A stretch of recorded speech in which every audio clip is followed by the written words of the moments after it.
Kapitulli 7. Si të lutesh në mënyrë më efektive.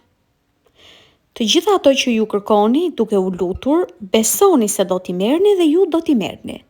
Dhe kur nisni të luteni, nëse keni diçka kundër ndokujt, faleni, që edhe ati juaj që është në qejt t'ju falë mëkatet tuaja. Ungjilli sipas Markut 11:24-25. Gjatë një serie leksionesh në Town Hall, New York, në maj të vitit 1963, një burr erdhi për një intervistë dhe më tha se nuk mund të gjente punë askund. Ai kishte 6 muaj pa punë. Ai njeri besonte se nuk mund të gjente punë. Ai kishte bashkëshorte dhe 3 vajza. Ai besonte se ishte një dështim në jetë dhe kishte frikë nga e ardhmja. Unë fola me të dhe i thash: ti ke një përgatitje të mrekullueshme dhe ke talente unike. Ti je padyshim i nevojshëm në botën e biznesit dhe vetmja gjë që të pengon është besimi yt tek negativja. Ajo çfarë duhet të bësh është të ndryshosh mendjen nga ana negative në anën konstruktive të jetës. Besimi yt duhet të mbështetet në fuqitë tua të brendshme, aftësitë dhe përvojën tënde dhe gjithë jeta jote ka për të ndryshuar. Nuk ka asnjë mospërshtatje në këtë univers, ka një vend për të gjithë. Ti je i dobishëm dhe jeni i nevojshëm. Ti nuk po shet moshën që keje e as flokët e thingura.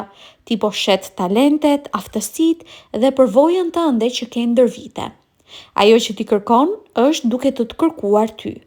Ka një punëdhënës që ka nevojë për ty po aq shumë sa ke ti nevojë për një vend pune. Beso tani se urtësia subjektive të pavetëdijshmes tënde do të drejtojë dhe udhëheq drejt mundësive të duhura. Pranoje tani faktin e drejtimit të jetës dhe dera do të hapet. Jeta të krijoi për një qëllim dhe ti duhet të pranosh rolin tënd në jetë. Beso se po e merr tani drejtimin e jetës dhe do ta marrësh.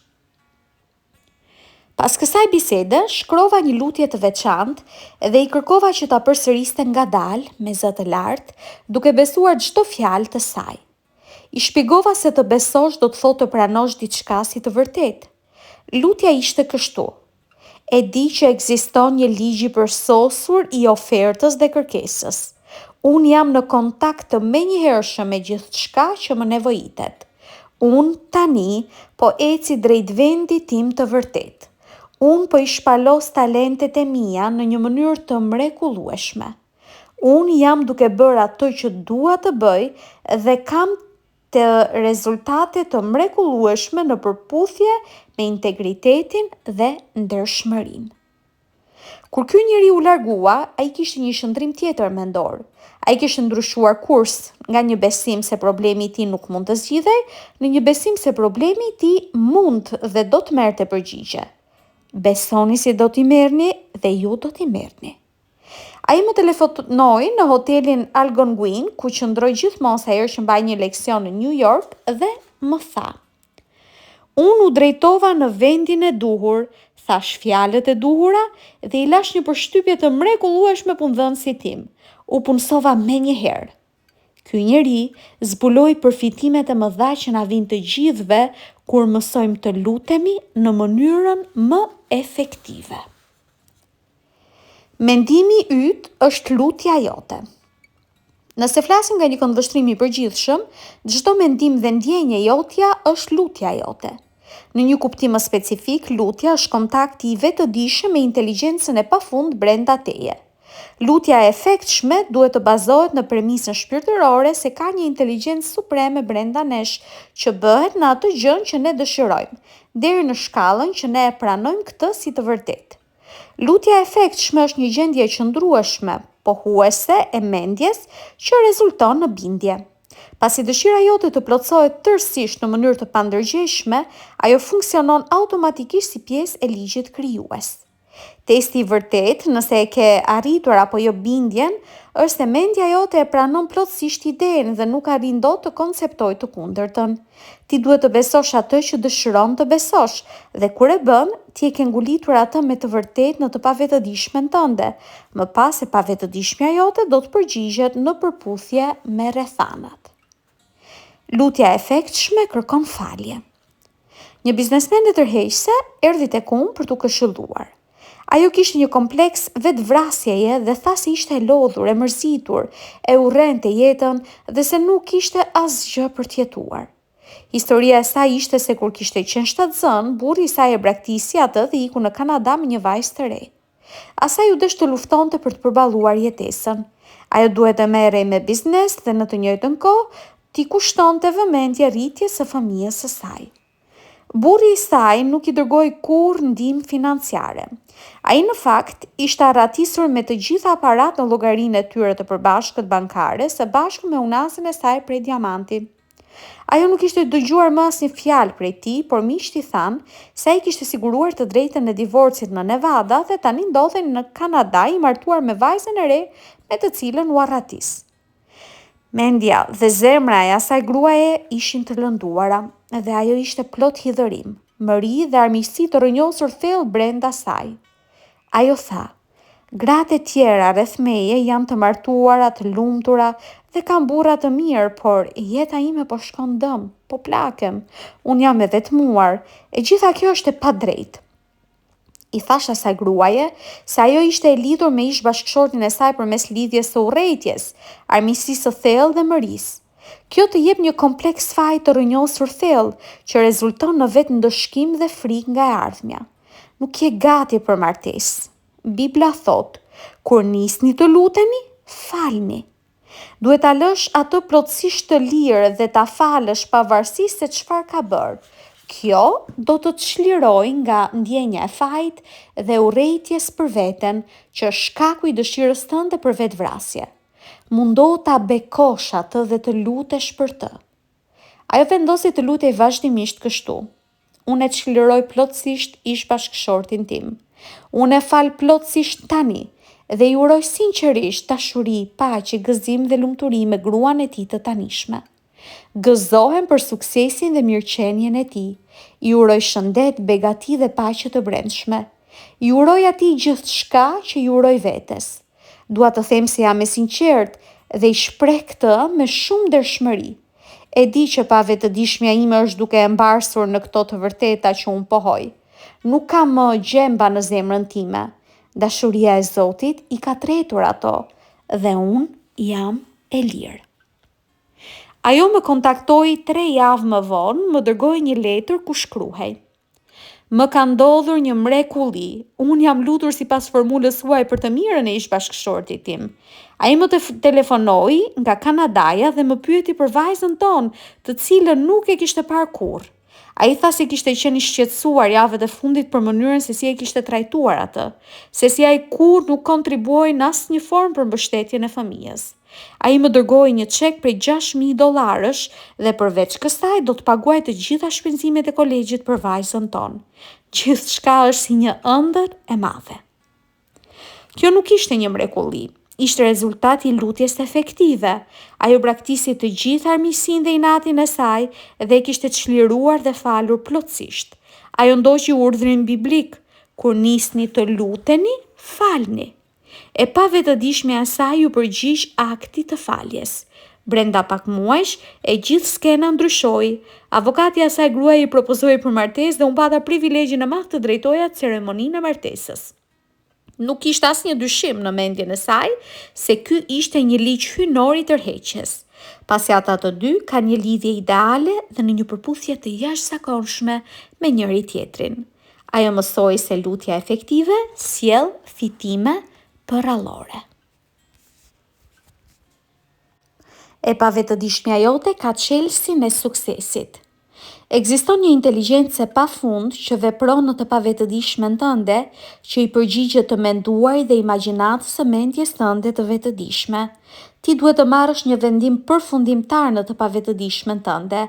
Ti duhet të vendosësh se çfarë do që të dish dhe pastaj ti besosh të pavetëdijshmes tënde që të përgjigjet. Kur ti dorëzon kërkesën të pavetëdijshmes tënde, duhet ta bësh këtë me bindjen absolute se ajo ka çelësin e suksesit dhe se do të përgjigjet sipas natyrës së kërkesës tënde. Bibla thot: "Lypni dhe do t'ju jepet, kërkoni dhe do të gjeni, trokitni dhe do t'ju çelet, sepse kush lyp merr, kush kërkon gjen dhe do t'i çelet atij që troket." A ka midis jush ndonjë njeri që po t'i kërkoj biri buk t'i jap një gur, ose po t'i kërkoj një peshk t'i jap një qarpër? Ungjilli sipas Mateut 7:7-10. Këtu Bibla po të thot se kur të kërkosh buk, nuk do të marrësh një gur, por vetëm mishërimin e kërkesës tënde. Vazhdo të lypësh, të kërkosh dhe të trokasash derisa të marrësh një përgjigje nga e pavetëdijshmja jote, e cila ka për natyrë të reagojë. Bëu entuziast madje dhe ndje dhe kupto se ka një zgjidhje për çdo problem, një rrugë dalje nga çdo dilemë dhe se nuk ka sëmundje të pashërueshme, sepse me Zotin gjithçka është e mundur. Si e gjeti ajo unazën e humbur të diamantit? Ja një ilustrim se si funksionon lutja efektive. Një zonjë në Los Angeles humbi një unazë të bukur diamanti dhe ishte mjaft e shqetësuar. Ajo tha me vete, cila është e vërteta e kësaj unaze? Ajo ju përgjigj vetes në këtë mënyrë, asgjë nuk humbet në mendjen e pafund. E pavetëdijshmja ime e di se ku është unaza dhe më çon tek ajo. Pas disa minutash, ajo pati ndjesinë të kthehej në stacionin e autobusit në bulevardin Wilshire dhe Lucerne dhe gjeti unazën në rrugën afër hyrjes së autobusit. Me sa duket ajo kishte humbur atë teksa merrte kusurin përpara se të hipte në autobus. E vërteta e çliroi atë nga shqetësimet. Për të lutur në mënyrë efektive, ti e ndryshon mendjen tënde për t'ju përshtatur me të vërtetat e përjetshme të Zotit, të cilat nuk ndryshojnë kurrë. Ti nuk lyp, përgjërohesh apo kërkon me ngulm. Ti thjesht riorganizon mendjen tënde dhe qëndron në krah të vërtetës. Si të triumfosh mbi mosmarrveshjen? Nëse ka mosmarrveshje në shtëpinë ose punën tënde, beso se Zoti është harmonia absolute dhe se harmonia e Tij mbretëron në mënyrë supreme në mendjen tënde dhe në atë të personit ose personave të tjerë. Vazhdoje këtë lutje derisa dita jote të ndriçohet dhe hijet të largohen. Kjo lutje do të sjellë rezultate. Riorganizoj të gjitha mendimet, imazhet dhe reagimet e tua në anën e paqes dhe harmonisë. Nëse sheh urrejtjet e tjetrit, praktikohu duke ditur se dashuria e Zotit shuhan gjithçka në mendjen dhe zemrën e atij personi që nuk ngjason me dashurinë e tij. Kjo do të ishte lutje efektive. Ajo që është e vërtetë për Perëndin është e vërtetë edhe për ty, dhe ta dish këtë është e vërteta që të çliron. Nëse nuk e di përgjigjen e një problemi të ndërlikuar, beso se urtësia e Zotit ta zbulon përgjigjen dhe ti do ta marrësh atë. Ilaçi për të gjitha problemet e tua. Zoti është emri për gjërat më të larta dhe më të mira të jetës tënde, për parimet e jetës dhe për mënyrën se si funksionon e vetëdijshmja dhe e pavetëdijshmja jote. Aty ku jeton dashuria, paqja, harmonia dhe gëzimi i Zotit, nuk ka asnjë të ligë, vuajtje apo sëmundje. Ilaçi për të gjitha problemet e tua është të praktikosh praninë e Zotit, që do të thotë të mbushësh shpirtin tënd me dashurinë, paqen dhe fuqinë e Zotit. Nëse beson te sëmundja dhe dështimi që të shqetëson, ti gjithmonë do të marrësh atë që beson. Të vërtetat e mëdha të Zotit janë të disponueshme për të gjithë njerëzit, ashtu siç shkëlqen dielli mbi të drejtët dhe të padrejtët, dhe ashtu siç shiu bie mbi të mirët dhe të këqijt. Gjithçka që nevojitet është besimi në Zot. Besimi në kuptimin e Tij të vërtetë është zbatimi i pranisë së Perëndisë. Të prekësh cepin e rrobës. Një histori e mrekullueshme tregohet në kapitullin e 8 të Ungjillit sipas Lukës për një grua e cila kishte një problem fluksi gjaku prej 12 vitesh dhe që nuk mund të shërohej nga mjekët e asaj kohe. Bibla thotë se ajo e shtyu turmën dhe preku cepin e rrobës së Jezusit dhe u shërua. Në gjuhën psikologjike të Biblës, kjo do të thotë se çdo burr apo grua që është i sinqert dhe që këmbëngul e shtyn rrugën e tij apo të saj përmes mendimeve të shumta, besimeve të rreme dhe frikës në mendje që pengojnë shërimin, dhe kur ai apo ajo i lë të gjitha mënjan dhe i jepet me gjithë zemër Zotit, përgjigjja vjen. Gruaja në Bibël ju përkushtua plotësisht pranisë së Perëndisë, duke i besuar atij plotësisht.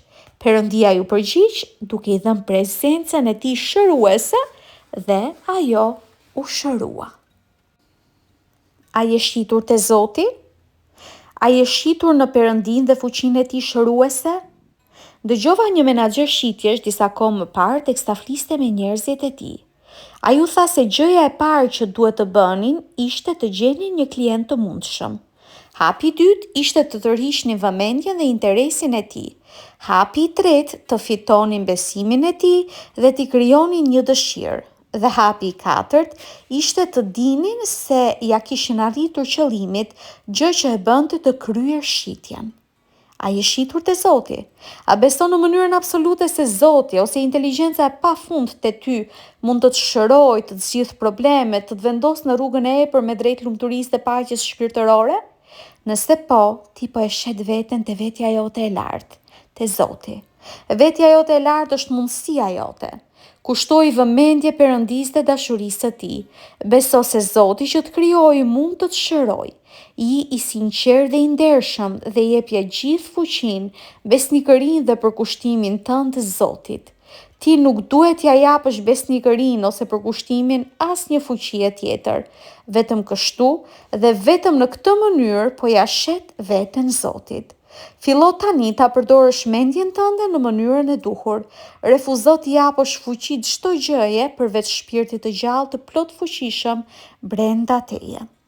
Atëherë do të jesh si ajo gruaja me problemin e gjakut e cila ja doli të shtyjë rrugën e saj përmes besimit të mendjes njerëzore dhe preku mendërisht dhe emocionalisht praninë e Zotit, duke rezultuar në një shërim të menjëhershëm.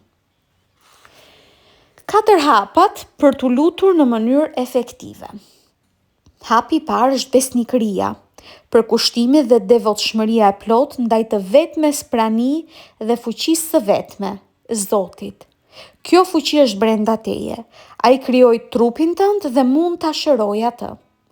Së dyti, ti duhet patjetër, absolutisht dhe plotësisht të refuzosh t'i japësh fuqi ndonjë gjëje të jashtme ose ndonjë fuqie tjetër përveç Zotit. Ti nuk i jep fuqi rrethanave të botës apo ndonjë personi, vendi apo ndonjë gjëje tjetër. Hapi i tretë, cili do qoftë problemi, vështirësia ose sëmundja, largohu nga problemi dhe beso me ndjenjë dhe vetëdije. Perëndia është dhe prania e tij shëruese rrjedh përmes meje tani, duke shëruar, gjallëruar dhe forcuar të gjithë qenien time. Zoti rrjedh përmes meje si një përgjigje, si veprim i drejtë dhe liri hyjnore. Hapi i katërt është të jesh mirënjohës për zgjidhjen e lumtur. Gëzohu dhe thuaj: O Atë, të falenderoj për përgjigjen e përsosur, edhe e di që Zoti po vepron. Unë e kam prekur mendërisht cepin e rrobës së tij dhe e kam pikasur të gjithë reagimin e fuqisë dhe pranisë së Zotit. Është e mrekullueshme. Si të lutesh kur je i sëmur?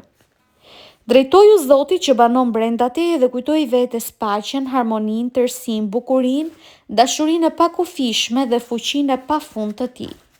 Dije se Zoti të do dhe kujdeset për ty. Teksa lutesh në këtë mënyrë, gradualisht frika do të zhduket. Nëse lutesh për një sëmundje të zemrës, mos e mendo organin si të sëmur, pasi ky nuk do të ishte mendim shpirtëror. Mendimet janë gjëra. Mendimi yt shpirtëror merr formën e qelizave, indeve, nervave dhe organeve. Të mendosh për një zemër të dëmtuar ose presion të lartë të gjakut ka tendencë të shtojë më shumë probleme nga ato që tashmë ke. Mos u fikso më pas simptomave, organeve ose ndonjë pjesë tjetër të trupit. Ktheje vëmendjen te Zoti dhe dashuria e tij. Ndjeje dhe dije se ka vetëm një prani dhe fuqi shëruese, dhe si rrjedhoj nuk ekziston asnjë fuqi tjetër që sfidon veprimin e Zotit. Poho dhe beso në heshtje dhe dashuri se fuqia e epërme, shëruese, forcuese e pranisë shëruese, po rrjedh përmes teje duke të bërë të plot. Dije dhe ndjeje se harmonia, bukuria dhe jeta e Perëndisë manifestohen te ti si forcë, paqe, vitalitet, bukuri, tërësi dhe veprim i drejtë. Kuptoje sa më qartë këtë dhe zemra e dëmtuar ose çdo sëmundje tjetër do të tretet në dritën e dashurisë së Zotit. Përlëvdoni Perëndin në trupin tuaj. Korintasve 6:20. Disa këshilla të dobishme. 1. Beso se tani po e merr drejtimin dhe do ta marrësh. 2. Çdo mendim dhe ndjenjë është lutja jote. 3. Lutja e efektshme është një qëndrim i qëndrueshëm dhe pohues i mendjes që rezulton në bindje. 4. Të falësh është të dëshirosh sinqerisht për tjetrin atë që dëshiron për veten. Uroji atij harmoni, shëndet, paqe dhe të gjitha të mirat e jetës. 5. Besimi duhet të bazohet në të kuptuarit se kur ti drejtohesh inteligjencës së pafundme, e cila ka natyrë reaguese, patjetër që do të marrësh një përgjigje. 6.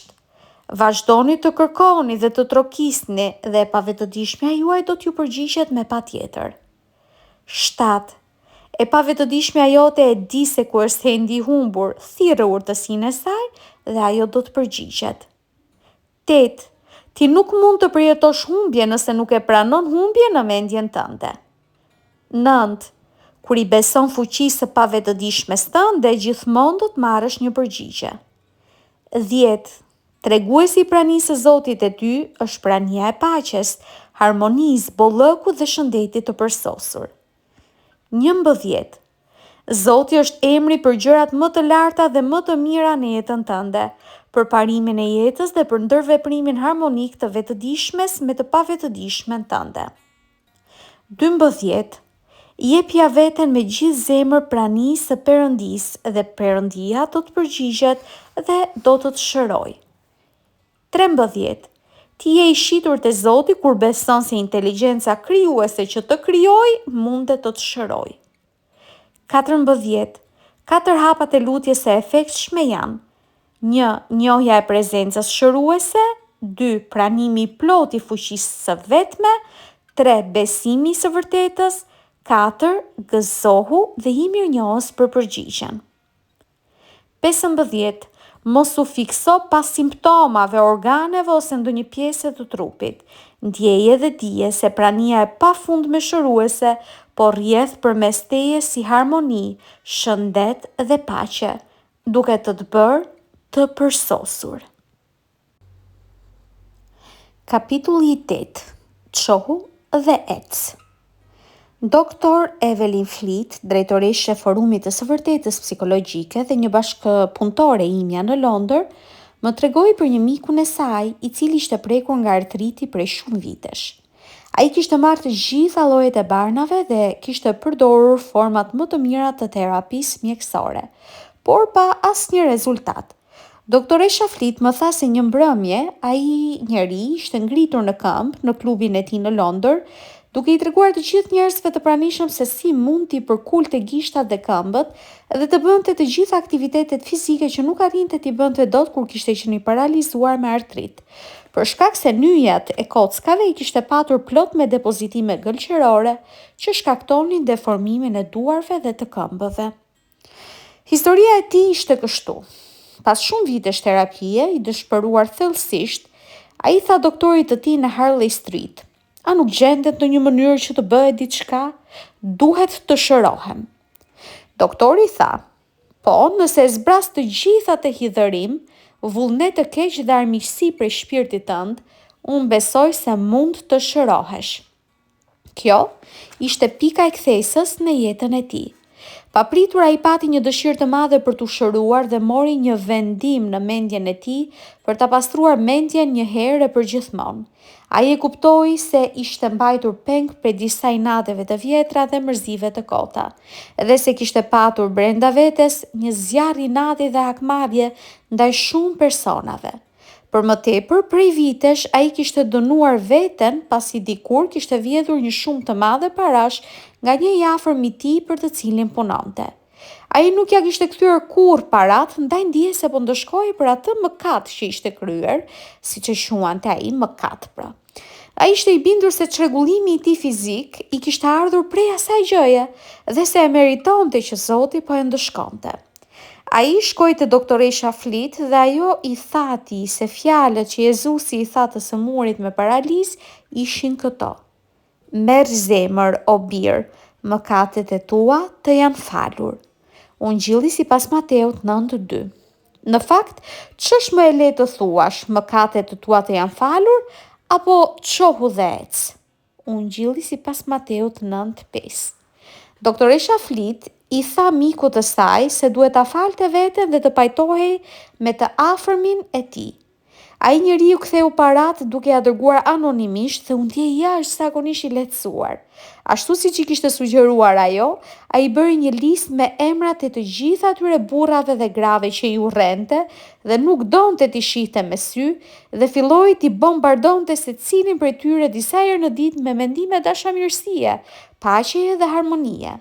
Ai e fali veten që i kishte mbartur prej shumë vitesh të gjitha ato mendime negative dhe hakmarrëse.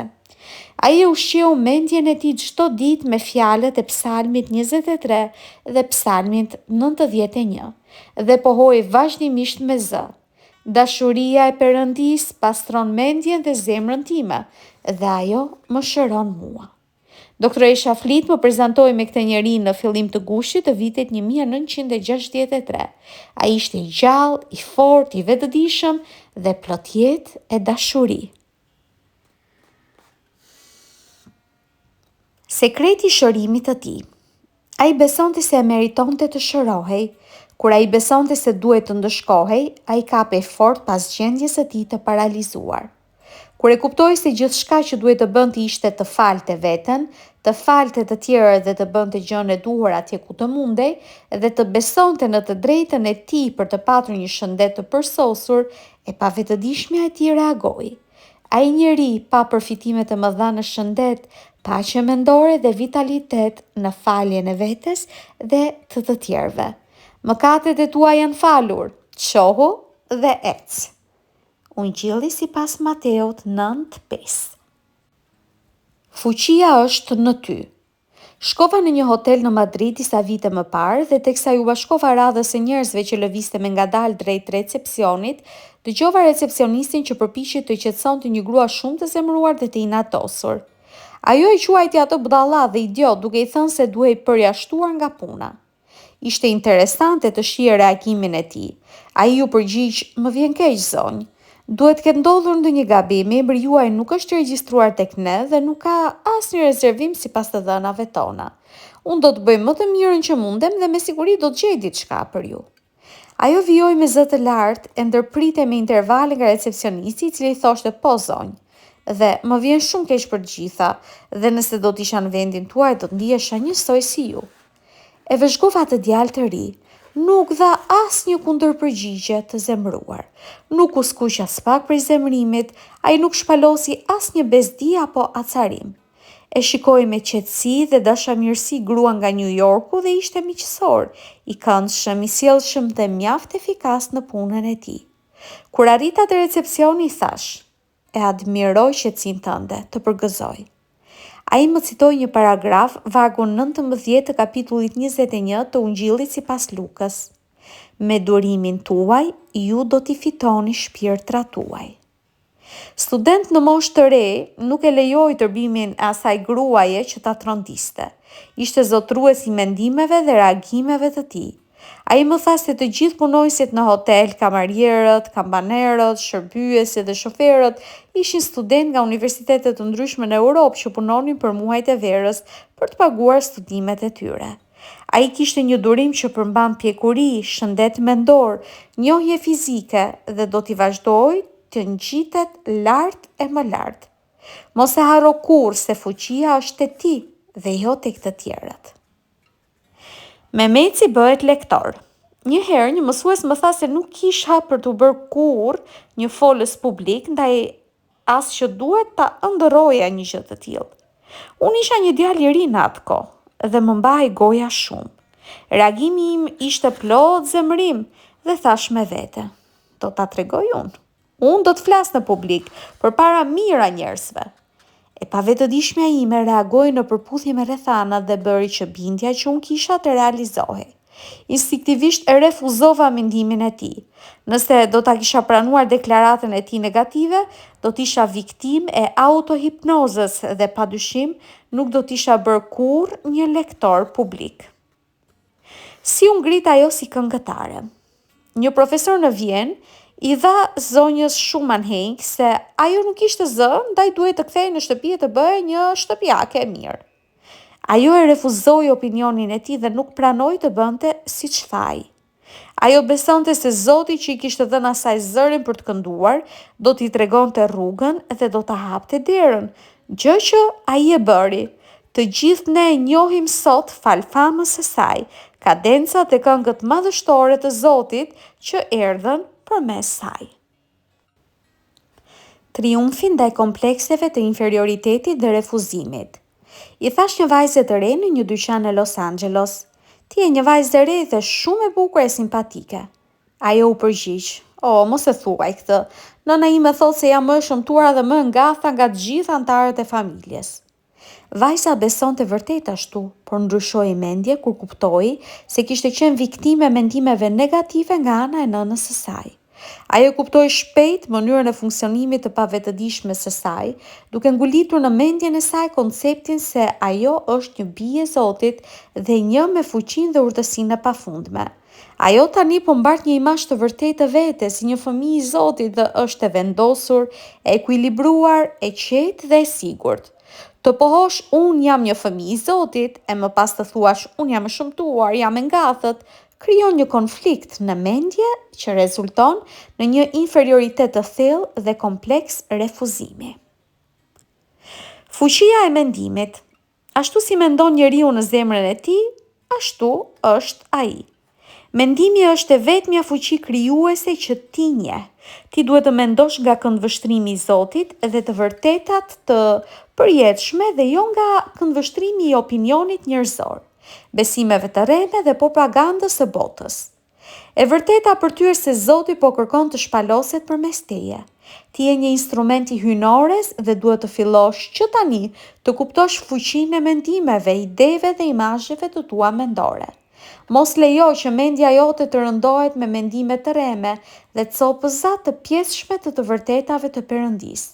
Nëse dëshiron të rritesh shpirtërisht, duhet të pushosh një herë për gjithmonë së dhënë fuqi kushteve, rrethanave, njerëzve ose ndonjë gjëje të jashtme apo të krijuar.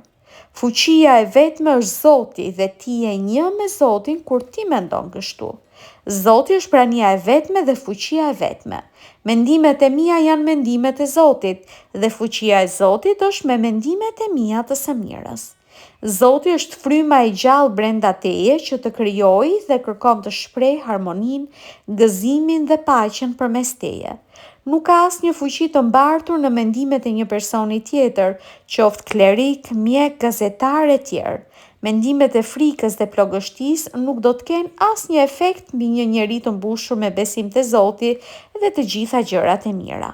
Radioja, televizioni dhe gazetat po derdhin vazhdimisht si lumë mendime të gjitha llojeve, të mira dhe të këqija.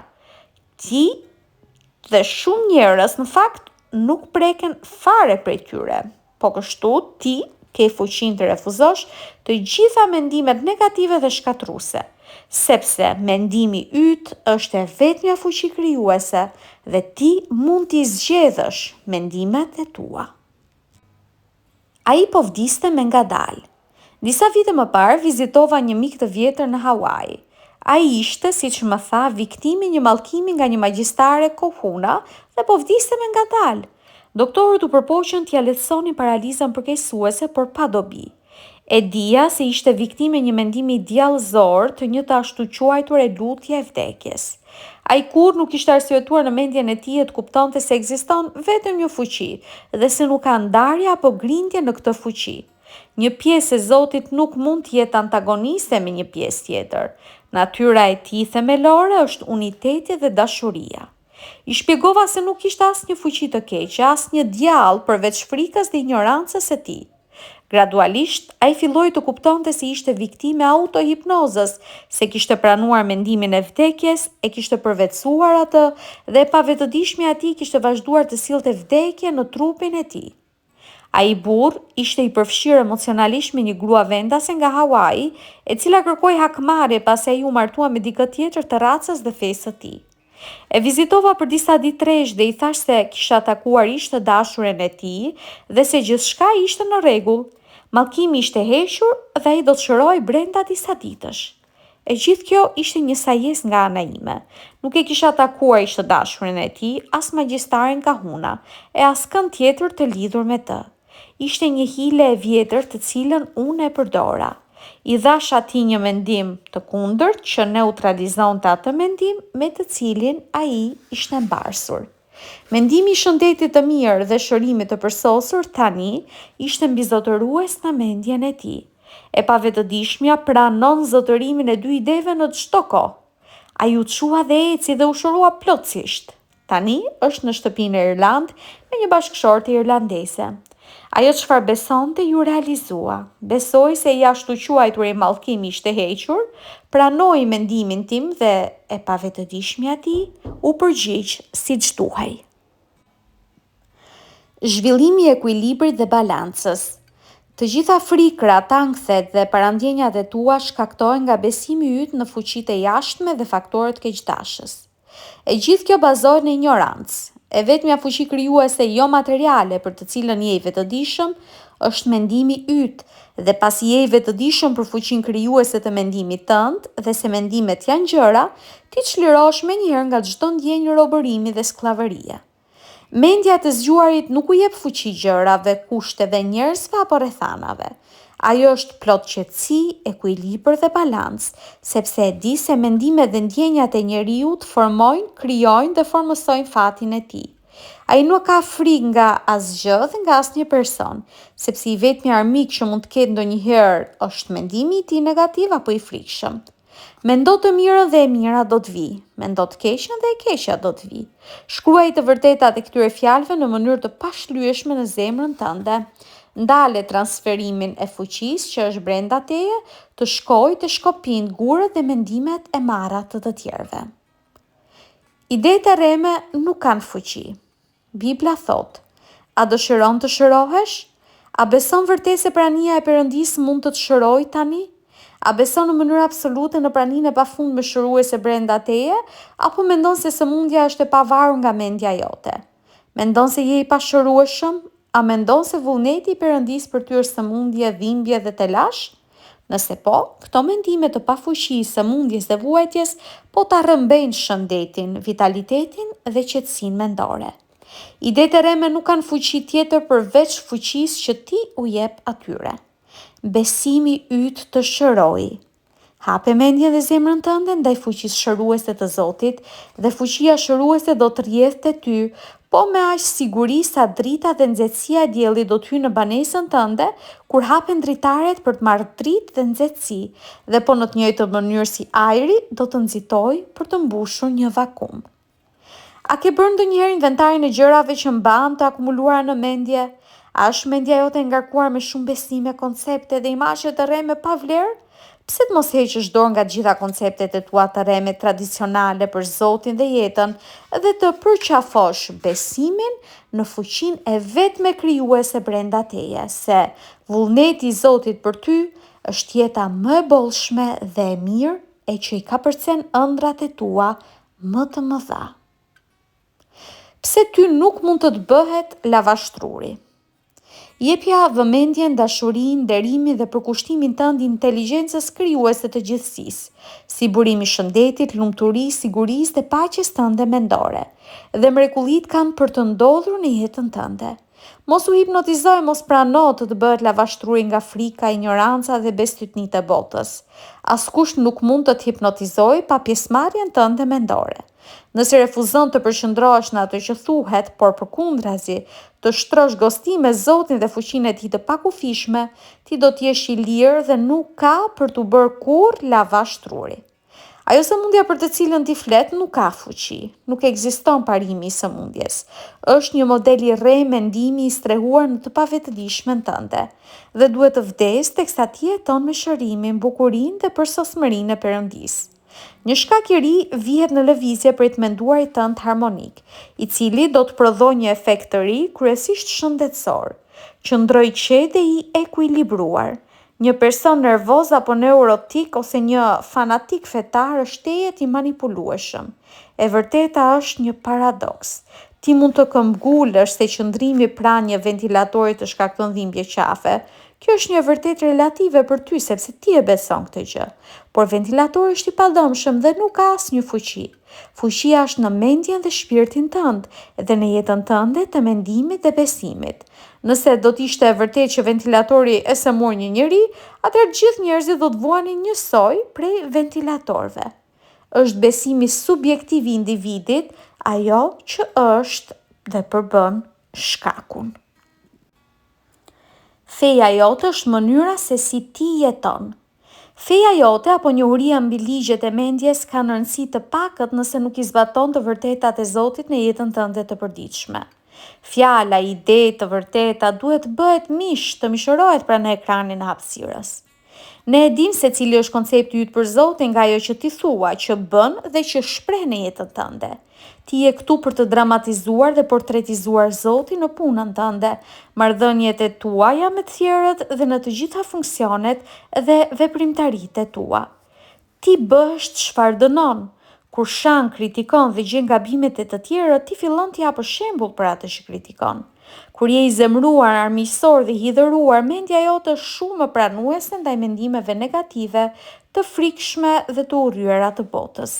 Arsyeja është e qartë.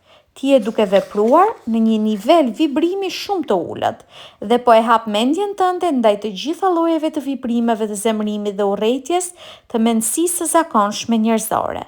Ti je duke vepruar me një gjatësi vale shumë të ulët dhe po përshtatesh me të gjitha rrymat negative të njerëzimit në atë nivel vibrimi, sepse ngjashmja tërheq të ngjashmen. Jepja të gjithë fuqinë Zotit dhe vetëm Zotit dhe fillo t'i kthesh syt nga kodrat prej nga vjen ndihma jote. Me sytë e mi të përqendruar te ti, nuk do të ketë asnjë të ligë në rrugën time. Shërbej vetes me fuqinë e Zotit. 1. Ti mund të çohesh dhe të ecës përmes fuqisë së Zotit të plot fuqishëm që të krijoi. Fale veten dhe të gjitha ata që mund të kenë lënduar. Bëje këtë me sinqeritetin më të plot. 2. Ti je zotërues i mendimeve dhe reagimeve të tua ndaj të gjitha përvojave. Fuqia është te ti dhe jo te të tjerët. 3. Mendimet e të tjerëve nuk kanë fuqi mbi ty. Mendimi yt është fuqia kryesore dhe ti mund t'i refuzosh të gjitha mendimet negative të të tjerëve. 4. Zoti që të dha talent për të kënduar do të hap derën për ty vetëm me kushtin që të besosh. 5. Ti e kapërcen kompleksin e inferioritetit duke kuptuar se je një fëmijë i Zotit dhe je një me fuqinë dhe urtësinë e pafundme. 6. Mendimet e tua janë mendimet e Perëndis dhe fuqia e Perëndis është me mendimet e tua të mira. 7. Ekziston vetëm një fuqi, Zoti, dhe nuk ka përçarje apo grindje në këtë fuqi. Një pjesë e Zotit nuk mund të jetë antagoniste me një pjesë tjetër. Kuptoje këtë dhe gjithë frika largohet. 8. Të gjitha frikrat, ankthet dhe parandjenjat shkaktojnë nga besimi në fuqitë e jashtme. Nuk ka fuqi përveç Zotit. Ignoranca është e vetmja e keqe. 9. Vullneti i Zotit për ty është jeta e mirë e me bollëk që kapërcen ëndrat e tua më të mëdha. 10. Refuzoje besimin te pamundësia e shërimit, hiq dorë nga armiqësia dhe kupto se dashuria e Zotit mund të të shërojë. 11. Nuk mund të të bëhet lavashtruri apo hipnotizim kur mendon për Zotin dhe fuqinë e tij të pakufishme dhe unitetin tënd me të gjithurtin. Një me Zotin është shumicë. 12. Me sytë e mi të përqendruar te ti, nuk do të ketë asnjë të ligë në rrugën time.